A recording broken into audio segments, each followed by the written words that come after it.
جب نمرود مربوط کا انتقال ہو گیا، ذلت و رسوائی کی نوبت مارا گیا، اس کے بعد حضرت ابراہیم علیہ السلام بابل سے شام کی طرف ہجرت فرمائی، آپ نے تشریف لے گئے ملک کے شام کی طرف۔ بابل سے حضرت ابراہیم علیہ السلام نے شام کی طرف ہجرت فرمائی، آپ کے ساتھ حضرت سارہ آپ کی بیوی رضی اللہ تعالیٰ عنہ بھی تھی۔ پہلے کچھ دن آپ ہیرا میں موجود ہوئے، وہاں پر رہے، اس کے بعد آپ مصر کی طرف روانہ ہوئے۔ پہلے کچھ دن ہیرا میں مصر رہے، پھر آپ مصر کی طرف روانہ ہوئے۔ وہاں کا بادشاہ بڑا ظالم لوگ ہر دور میں رہے، یہ بھی ذہن رکھیں۔ آج ہم پریشان ہو کے ایسے ظلم و زیادتی ہو رہی ہے، مسلمانوں کا بول بالا نہیں، ہر دور میں پریشان کرنے والے ظالم لوگ ہر دور میں رہے اور بڑے بڑے خطرناک رہے۔ ہر پیغمبر کی تاریخ پڑھیں آپ کہ انہوں نے کیسے امتحانات سے گزرے ہیں، ہر اللہ والوں کی تاریخ پڑھیں کہ لوگوں نے ایسا ستایا کہ پانی تک بند کر دیا۔ یہی سرزمین ہے، اجمیر کی سرزمین پر پرتھوی راج نے میرے خواجہ پر پانی بند کیا، کربلا کی زمین پر یزید لعین مرحوم نے پانی بند کیا۔ بہت سارے ایسے معاملات ہیں کہ اللہ کے محبوب بندے ہر مقام پر ڈٹے رہے لیکن شریعت پر آنچ آنے لگی۔ حضرت ابراہیم کی تاریخ پڑھیں کہ بابل سے شام کی طرف روانہ ہوئے، ہیرا میں موجود رہے، پھر مصر کی طرف روانہ ہوئے۔ مصر کا بادشاہ اتنا بڑا ظالم، عیاش، مکار، مردود، فاسق فاجر ایسا تھا کہ جب کسی کی شادی ہوتی نا وہاں پر تو پہلی رات وہاں کی دلہن اپنے پاس بناتا، پسند آتی تو پہلے آپ رکھتا، خود رکھتا اور ناز کی واپس کر دیتا۔ اب لگائے کتنا بڑا ظالم ہوگا، کتنا بڑا عیاش ہوگا، کتنا بڑا ظلم کرتا ہوگا۔ کسی کے یہاں شام ہوتی تو پہلے دلہن کو اپنے پاس بلاتا اور اس نے اپنے اس کی چیلے چپاٹے تھا شہر کے چاروں طرف مقرر فرما دیے، کوئی بھی نئی لڑکی حسین و جمیل کوئی عورت خوبصورت نظر آئے مجھے اطلاع کر دے گا۔ چاروں طرف اس کے آدمی لگے ہوئے تھے، جیسے ہی مصر کے اندر حضرت ابراہیم علیہ السلام داخل ہوئے، آپ کی چہیتی بیوی بڑی حسین و جمیل کی حضرت سارہ رضی اللہ تعالیٰ عنہا بھی داخل ہوئی۔ اس کے چچو نے خبر پہنچائی ایک مسافر آیا، اس کے ساتھ ایک حسین و جمیل عورت بھی ہے۔ جیسے ہی خبر پہنچی فوراً اس نے طلب کر لیا، ظالم بادشاہ نے اپنے دربار میں بلا لیا۔ دیکھا تو حضرت سارہ کو دیکھتے ہی ظالم کرتا ہو گیا، نیت خراب ہو گئی۔ اس ظالم نے حضرت ابراہیم کو باہر روک دیا اور حضرت سارہ رضی اللہ تعالیٰ عنہ کو اندر بلا لیا۔ اللہ کا انعام دیکھیں، اللہ کی مدد دیکھیں۔ جیسے ہی حضرت سارہ اندر گئی، کمرے کی جو دیواریں تھیں، اندر جو محل کی دیواریں تھیں، اللہ نے حضرت ابراہیم پر شیشوں کی مانی کے در دشمار ہوا۔ جیسے باہر کا نظارہ تھا ایسی سب اندر کا نظارہ حضرت ابراہیم علیہ السلام دیکھ رہے تھے۔ سارے در و دیوار حضرت ابراہیم کے لیے اللہ نے شیشے کے مانی کے در میں صاف نظر آ رہا تھا۔ جب اندر پہنچ گئی حضرت سارہ کی نیت خراب ہوئی، ہاتھ بڑھایا، حضرت سارہ کو چھونا چاہا، اللہ نے اس کے ہاتھ کو بیکار کر دیا، سوکھ گیا، کام کا لگا، کچھ نہ پایا۔ توبہ کرنے لگا، معافی مانگنے لگا۔ اللہ والے کے دلوں میں بڑا رحم ہوتا ہے، ایک دم کسی کو سزا نہیں دیتے، مہلت دیتے، معاف کر دیتے۔ یہ ہوتا بھی ہے۔ میں آپ کو بات بتاؤں کہ جب اللہ کسی ظالم کو مہلت دیتا تو وہ ظالم اسے کامیابی سمجھتا۔ اللہ جب کسی چیز کو مہلت دیتا، گھیر دیتا تو وہ اسے کوئی کامیابی سمجھتا ہے، لیکن وہ یہ نہیں جانتا کہ ان بطش ربک لشدید، تمہارے رب کی پکڑ بہت سخت ہے۔ جب وہ پکڑ نہیں پاتا ہے، بڑے سے بڑے اچھے، بڑے سے بڑے ظلم پکڑے جاتے ہیں، اس کی پکڑ سے کوئی چھوٹ نہیں پائے گا۔ اس نے معافی مانگی، حضرت سارہ نے معاف کر دیا، دعا فرمائی، آپ کی دعا سے اس کا ہاتھ ٹھیک ہو گیا۔ پھر شیطان نے وسوسہ ڈالا، پھر نیت خراب ہوئی، پھر ہاتھ بڑھایا۔ اللہ کا قرآن فرماتا کہ پھر جو ہے ہاتھ بیکار ہو گیا، سوکھ گیا، کام نہ کر پایا۔ تاریخ مانا کہ اسی طرح سے اس نے کئی مرتبہ کرنا چاہا، جیسے چاہتا ہاتھ بڑھانا بری نیت سے سارا کی طرف، ہاتھ بیکار ہو جاتا، سوکھ جاتا، اٹھ نہیں پاتا۔ جب اس نے حضرت سارہ رضی اللہ تعالیٰ عنہ کی کرامت دیکھی، سچی توبہ کی معافی مانگی، آپ نے معاف کر دیا، اور یہ کرامت دیکھ کر اس کے پاس ایک کنیز تھی جس کا نام حضرت حاجرہ، سبحان اللہ۔ کون تھی اس کے پاس؟ آپ نے بس یہ سنا ہوگا کہ حضرت حاجرہ حضرت ابراہیم علیہ السلام کی بیوی ہیں، لیکن سنیں ان کی تعریف شروع سے، یہ اسی کے پاس کنیز تھی لیکن ایک اور پانسر تھی اس کے پاس، جس نے حضرت سارہ کی کرامت دیکھی، اپنی کنیز کو حضرت سارہ رضی اللہ تعالیٰ عنہ کے حوالے کر دیا۔ حضرت سارہ نے اس کنیز کو قبول کیا، کرنے کے بعد میں اپنے شوہر حضرت ابراہیم علیہ السلام کے حوالے سے کر دیا، انہیں بخش دیا، کیونکہ حضرت سارہ کو کوئی اولاد نہیں تھی۔ آپ نے ان سے نکاح کیا، اپنے پاس رکھ لیا، اور آپ ملک شام روانہ ہو گئے۔ ملک شام آپ جو ہے ارض مقدس پر آباد ہوئے، جسے اب دنیا شہر مکہ کے نام سے جانتے ہیں، سبحان اللہ۔ ارض مقدس پر یہ پورا علاقہ اب بن گیا ہے، جو عرب کنٹری ہے، ملک شام، سب ایک ہی طرف ایک ہی جگہ کہلاتی تھی، اب الگ الگ ناموں میں بانٹ دیا۔ آپ ارض مقدس پر آباد ہوئے، 20 سال کا عرصہ گزر گیا، آپ کو کوئی اولاد نہیں۔ رب کی بارگاہ میں دعا کی، رب هب لي من الصالحین، ابراہیم جو تمہارے ہمارے نبی کے جنت قریب ہے، اولاد کس سے مانگ رہے ہیں؟ بولیے نا، اللہ کی بارگاہ میں قرآن کی آیت ہے، رب هب لي من الصالحین، اے میرے رب مجھے نیک بیٹا عطا فرما، نیک فرزند عطا فرما۔ جب یہ دعا مانگی تو اللہ نے بڑھاپے کے عالم میں ایک بیٹا عطا کیا، جسے دنیا حضرت اسماعیل ذبیح اللہ کے نام سے جانتی ہے، سبحان اللہ۔ یہ جب فرزند بڑی التجاؤں دعاؤں کے بعد، مدتوں کے بعد بیٹا ملا ہو تو اولاد سے بہت پیار ہو، تمناؤں کے بعد ملا ہو، اتنے عرصے کے بعد اولاد اللہ نے دی، کتنا پیار ہوگا، آپ بہت پیار کرواتے، اور حضرت حاجرہ بھی پیار کرتی۔ پہلی بیوی کون ہے؟ حضرت سارہ۔ کون ہے؟ حضرت سارہ۔ یہ وہ کنیز تھی جو ظالم بادشاہ کے پاس تھی، نیک بادشاہ تھی، آپ کو بخش دی، آپ سے اولاد ہوئی، حضرت سارہ سے بھی ہوئی، حضرت حاجرہ سے جب اولاد ہوئی، کون سی؟ حضرت اسماعیل سے بھی ملا۔ یہ عورت میں فطرت بھی ہوتی ہے، اور شہر مکہ کا وجود میں آنا بھی تھا۔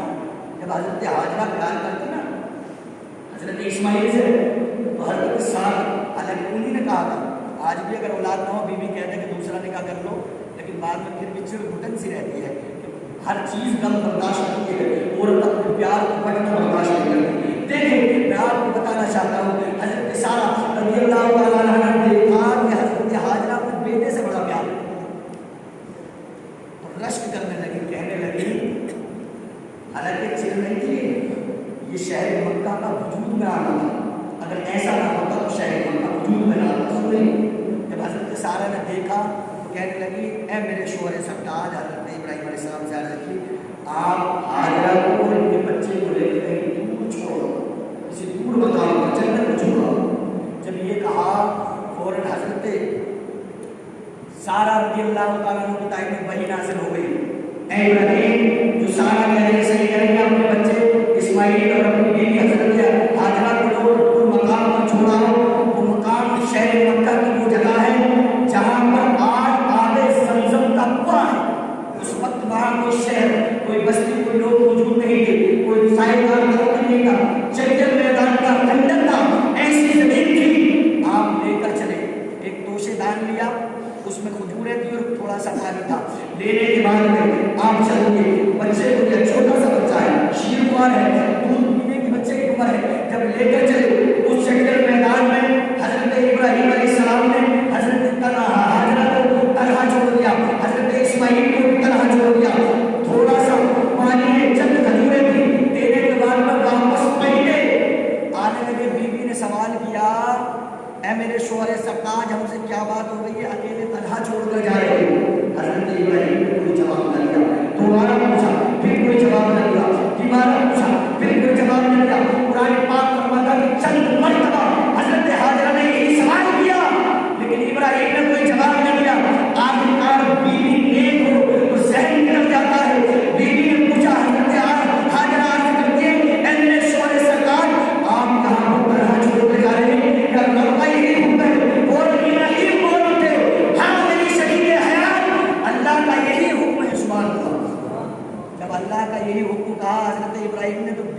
مسکرائی، مسکرا کر حضرت حاجرہ نے کہا اے میرے شوہر سرکار، جب رب کا یہ حکم ہے، اللہ حفاظت کرنے والا، ہمیں کوئی غم نہیں، کوئی خوف نہیں ہے، آپ جائیے، ہم اللہ کی رضا، رب کی رضا میں ہماری رضا ہے، اب ہمیں کوئی ٹینشن نہیں ہے۔ یہ جملے کہے حضرت ابراہیم پلٹنے لگے۔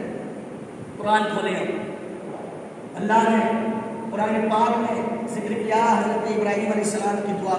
حضرت ابراہیم علیہ السلام نے دعا فرمائی، ربنا انی اسکنت من ذریتی بواد غیر ذی زرع عند بیتک المحرم ربنا لیقیموا الصلاۃ فاجعل افئدة من الناس تهوی الیہم وارزقهم من الثمرات لعلهم یشکرون۔ حضرت ابراہیم نے ہاتھوں کو اٹھایا، قرآن میں ذکر کی دعا فرمائی، اے میرے رب تعالیٰ، میں نے اپنے اولاد ایسے چچر میدان میں، ایسے جنگل میں، ایسے گاڑیوں میں بسائی ہے جہاں سائے دار وقت بھی نہیں ہے، کوئی پھل بھی نہیں ہے، کھانے پینے کے لیے کوئی سامان بھی نہیں ہے۔ اے میرے رب تعالیٰ، ان کے لیے کچھ کھانے پینے کے سامان مہیا کر دے، اور ان کے لیے ان کے طرف لوگوں کے دلوں کو مائل کر دے تاکہ میرا احسان مانے اور یہ نماز قائم رکھے۔ جب یہ اللہ کے نبی حضرت ابراہیم نے دعا فرمائی، اس دعا کا اثر آج بھی ہے کہ لوگوں کے دل مکہ مدینے کی طرف کھینچے رہتے ہیں۔ یہ ابراہیم کی دعا ہے۔ اور پھل وہاں اگر نہ بھی ہو، جو پھل میوائیں شہر مکہ اور مدینہ میں ملتی ہیں وہ دنیا کے کسی کونے میں نہیں ملتی۔ یہ ابراہیم کی دعا ہے، یہ دعا فرمائی اور واپس پڑھ لیتی ہے۔ نماز کا ذکر بھی اس میں کیا ہے۔ اس کے بعد میں آپ چاہے چکیل میدان ہے، بچے کو رکھا، کچھ دن تک تو پانی اور کھجوریں چلتے رہے، پانی بھی ختم ہو گیا، کھجوریں بھی ختم ہو گئی۔ دین کی بقا کے لیے دیکھے ایک خاتون ہے، ہم اکیلے تنہا کہیں بھی جانے کے لیے تیار نہیں ہوتے، چھوٹا سا بچہ ہو، چکیل میدان میں وہ جنگل تھا جہاں شیروں کا، بھیڑیوں کا، درندوں کا بہت خطرہ رہتا تھا، لیکن اللہ کیسے حفاظت فرماتا ہے۔ آج میں سنتے ہی کہا جب میرے رب کا حکم ہے، ہمیں کوئی گھبراہٹ نہیں ہے، ہمیں کوئی ٹینشن نہیں، آپ چاہیے۔ حضرت حاجرہ تنہا ہے، کچھ دن گزر گئے، پانی کھجوریں ختم ہو گئی۔ جب پانی کھجوریں ختم ہو گیا اور کچھ نہ ملا تو حضرت حاجرہ کی چھاتی کا دودھ بھی خشک ہو گیا۔ جب دودھ خشک ہوا تو حضرت اسماعیل کی زبان بھی خشک ہو گئی، پینے کچھ نہ ملا۔ حضرت اسماعیل جب رونے لگے تو ماں اپنی بھوک برداشت کرتی ہے لیکن بچے کا رونا نہیں دیکھا جاتا۔ بچے کو جب روتا ملتا دیکھا، حضرت حاجرہ صفا سے مروا پر دوڑ لگائے۔ اللہ نے قرآن میں ذکر فرمایا، دوسرے بارے کی آیت ہے، ان الصفا والمروۃ من شعائر اللہ۔ صفا سے کوئی ہے دنیا میں ایسا پہاڑ جس کا اللہ نے قرآن میں ذکر فرمایا یہ مقدس اور محبوب بندے اور بندیوں کی علامت ہے کہ جن پر قدم رہ جائیں اللہ ان پہاڑوں کو قرآن میں یاد فرماتا ہے۔ صفا سے مروہ پر دوڑ لگائی، پانی مل جائے نہ ملا، مروہ سے صفا، صفا سے مروہ، 7 مرتبہ دوڑ لگائی۔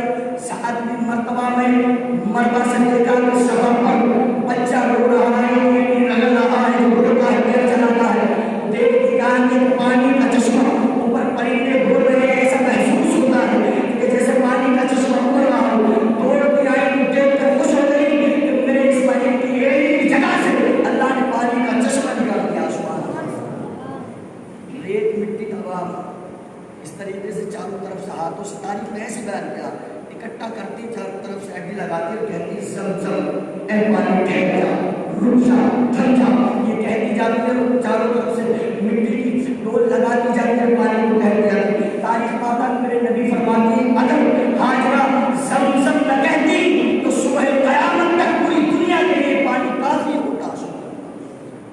جیسے پانی کو کہا کہ زمزم ٹھہر جا، اللہ نے ان الفاظ کو قرآن میں ذکر فرمایا کہ اتنا مقبول حرام بنا لیا۔ زمزم کے نام یہ بات، زمزم کے معنی ہوتے ہیں ٹھہر جا، رک جا، لیکن اللہ کی نیک بندی کی زبان سے نکلا تھا کہ زمزم ٹھہر جا، رک جا۔ آج پوری دنیا اس پانی کو زمزم کے نام سے یاد کرتی ہے۔ سبحان اللہ، اس پانی کا نام زمزم نہیں پڑ گیا ہے، حالانکہ پانی کا نام زمزم کے نام ہمارے پانی نہیں ہوتے بلکہ ٹھہرنے کے ہوتے ہیں، لیکن دنیا زمزم کے نام سے یاد کرتی ہے، زمزم کا پانی کہہ کر پکارتی ہے۔ حضرت حاجرہ رضی اللہ تعالیٰ عنہ کی زبان سے نکلا تھا۔ اللہ نے پھر آگے ذکر فرمایا کہ ہم جب نیک بندے اور بندیاں ہو ان کی زبان سے کوئی لفظ نکلتے ہیں تو ہم انہیں بلاتے نہیں، مقبول انعام بنا لیتے ہیں، صبح قیامت تک ان کا ذکر کیا جاتا ہے۔ سبحان اللہ۔ انما ان صفا والمروہ من شعائر اللہ، صفا مروہ اللہ کی نشانیوں میں سے ہے، سبحان اللہ۔ آگے چلیں، جب یہاں ذہن میں رکھے جس بندی کا نیک زمین پر قدم پڑ جائے، اللہ نے اسے اتنا متبرک، اتنا عظمت والا بنا دیا کہ اس پہاڑی کا ذکر قرآن میں دیا ہے جہاں اللہ کے ولی موجود ہو۔ سنیں، جیسے کہ تو انکار کرتے ہیں مذرا تو کیا کریں، جو اللہ کے ولی جس زمین کے خطے پہ آرام کرتے ہو، ان کا جسم اگر وہاں پر دفن ہو، اس جگہ کا عالم کیا ہوگا؟ جس جگہ پر میرے نبی کی قربت پاک بنائی گئی ہو، آمنہ کا لال تشریف فرما ہو، نبیوں کا امام مدفون ہو، اس جگہ کا عالم کیا ہوگا؟ سبحان اللہ۔ اس کی یعنی جو مٹی میرے نبی کے جسم اطہر سے لگی ہوئی ہے، تعلیم آتا ہے کہ وہ عرش اعلیٰ سے بھی، بیت المقدس سے بھی افضل و اعلیٰ ہے، کیونکہ اللہ نے فرما دیا ہے میں نے کائنات کا وجود ہر چیز کو اگر بخشا ہے تو اپنے محبوب کے صدقے سب کچھ میرے نبی کا صدقہ ہے۔ آگے سنو، اللہ نے یہ مقام کس کے صدقے میں دیا؟ اپنے محبوب کے صدقے میں دیا، اور یہ مقام مرتبہ جو ملا ہے پہاڑیوں کو اللہ کی محبوب بندی حضرت حاجرہ کی بدولت ملا ہے۔ اب آخری بات سنیے، جو حجاج کرام چاہتے ہیں جائیں گے، دعا کرتا ہوں اللہ جتنے بھی یہاں پر ہیں اور جو بستی والے سب کو حاضری مدینے کی نصیب فرمائے، آمین۔ سب ترستے ہیں، میں سمجھتا ہوں دنیا کے کسی خطے کونے چپے میں ہم گھوم لیے، مکہ مدینہ نہ دیکھا تو کچھ بھی نہ دیکھا۔ بعض صحابہ کہتے ہیں کہ آنکھیں بیکار ہیں جس نے دیار رسول نہ دیکھا، اور ہر مومن مسلمان کی تمنا ہے اللہ ہم سب کو وہاں کی حاضری نصیب فرمائے۔ اور یہ مقدر سے ملتی ہے، بڑے بڑے مالدار رہ جاتے ہیں جن کی گمان بھی نہ ہوتا وہ چلے جاتے ہیں، جن پر سرکار کا کرم ہوتا ہے، جنہیں بلاتے ہیں انہیں میسر ہو جاتے ہیں۔ اللہ وہاں کی سب کو حاضری نصیب فرمائے۔ سنیں اب قیمتی بات جو میں آپ کے حوالے کر رہا ہوں، ذہن کر لیں اور دل کی تختی پر اسے لکھ لیں۔